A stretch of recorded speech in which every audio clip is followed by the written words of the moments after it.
Hayır kendine iş yüreğine göre da işlemeyeceğim bir de gün yaşamında. Bu Konfuçy'ın lavlarını vanice söyleme Afanasy Karkalçev'çin Kıpçak köyünden.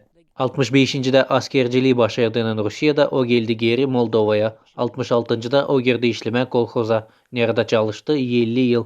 Afanasy Karkalçev büyük havezlen getirir aklına kolhoz yıllarını. Kolkozda yani. Уборкада Azimka. Azimka'yı taşıyız.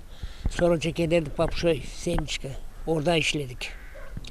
Ondan sonra üzümler. Üzümler de var. Patredim de var. Burada bakarak kim nesildi. Patretleri de çıkardılar. Geldi şkolniler. Biz de oradan taşıyayım üzüm. Ot. Cevatede Moğollar da işlesinler. Bizim kadar ne kadar hissettik. De olsun. Mir.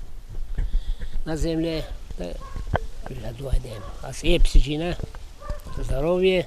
Çıktığının pensiya Afanasy Karkalçev daha 7 yıl işledi kolhozda. Şimdi karşısından götürerler ev çorbacılığını, tutarlar kuş, hayvan, beğenirler akşamın çay içerken seyretme haberleri. Mahsus ne olar devletimizde hem dünyada.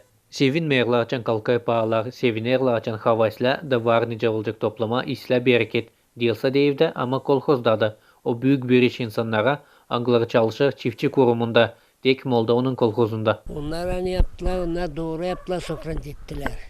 Ben önce kolkozda doğduk. Kolkozda da nesneci işledik. Bursa halkı yerde.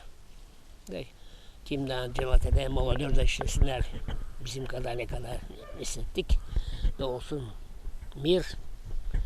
Nazemle. Afanasy Karkalçev çizgiledi. Hani pek çok gençler gider aşağıya. Afanasy Semyonovich sayar. Hani lazım kendi toprağında işleme. Da kaldırma onu üyüse kura.